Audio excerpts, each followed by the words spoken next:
Collision.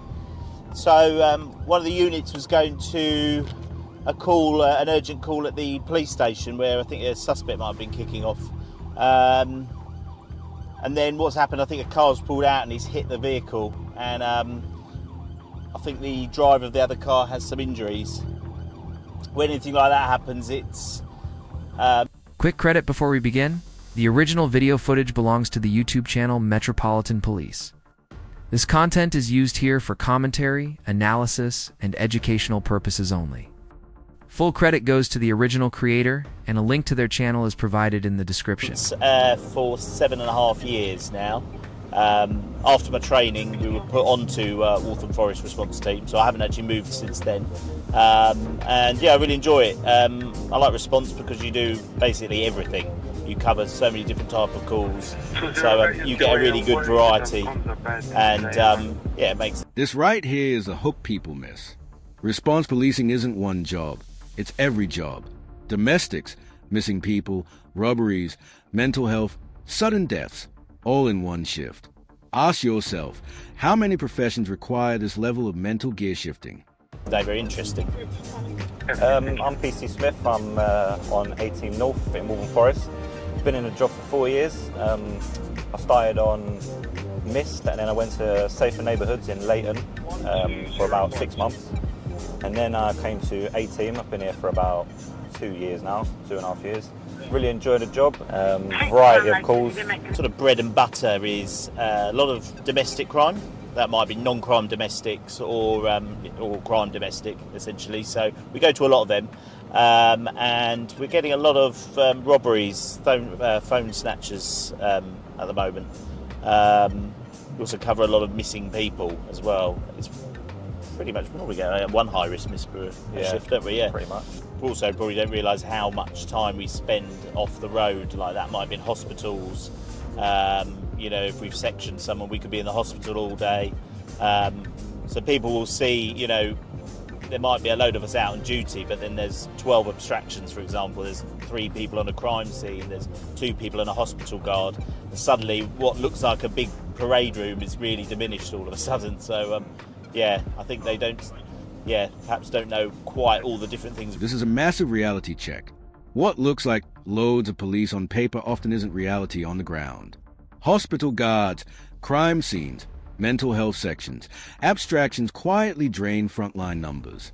This is why response time becomes such a hot-button issue. We actually have to cover.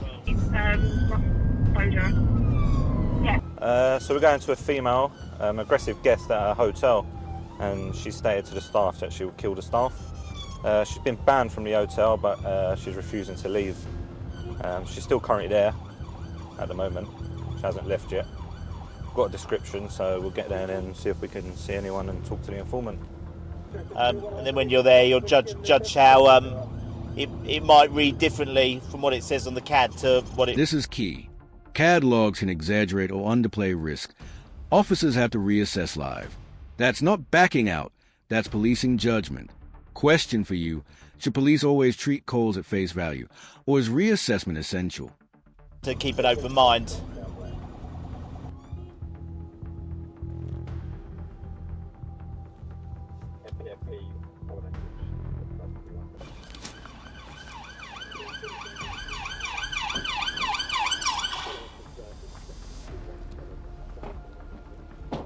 Hello. Hello. Excuse me.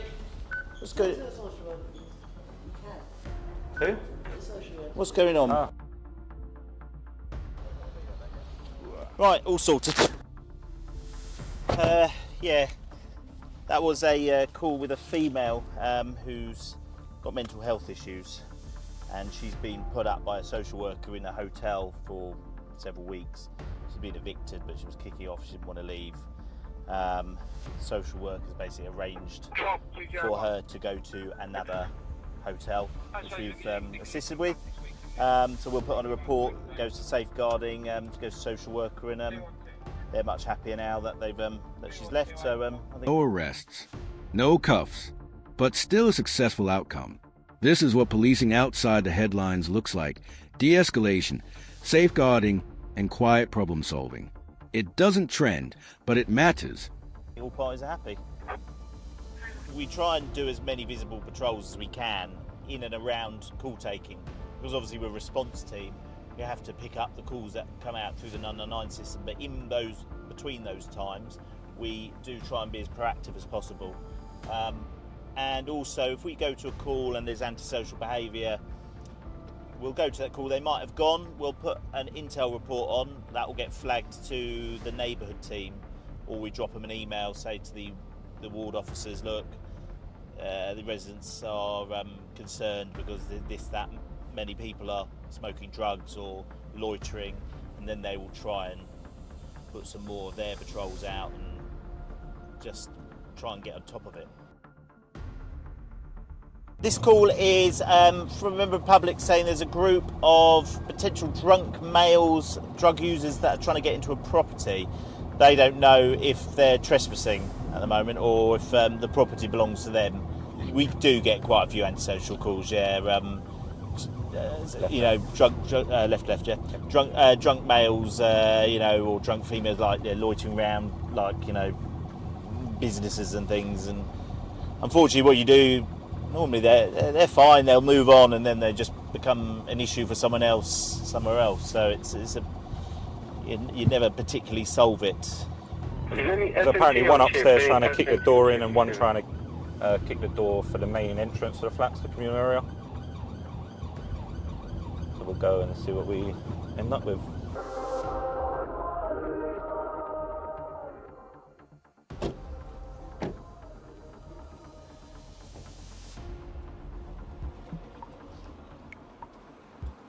Did you call? Ah. That's all right.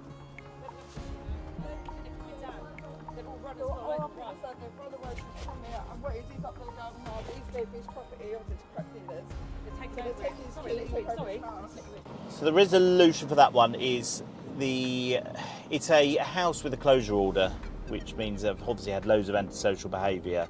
There's a court order basically saying no residents are meant to be there. We've got there, and obviously all these guests, let's call them, have gone. So, we can't prove that offence because they're not there.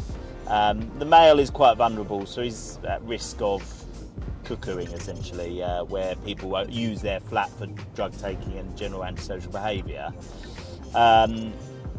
He was obviously quite het up, didn't particularly want to speak to us that much. He just wanted us to assist him going back to his flat. We did check his flat, there was no one else in there. So we'll put on a report. It's essentially a report that goes to the local safer neighbourhood team, just to raise their awareness that the flat is still being used. And it is also trying to give that reassurance to the residents because it's an ongoing issue. This is cuckooing in a nutshell, and it's brutally difficult to solve. Vulnerable residents, transient offenders, no witnesses, no cooperation. Police can disrupt, but long-term fixes rely on housing, safeguarding, and social services working together. I've just said to them, just keep calling us, and we'll just have to keep going back, because unfortunately with these things they don't generally get solved on the first go. So yeah, report. He's fine. He didn't want to report any offences to us. So yeah, be a quick report to neighbours. It's an S grade, it's a bit out of time, happened about an hour ago. I think it's a dispute between daughter and mother. I think the daughter wants mum out of the house.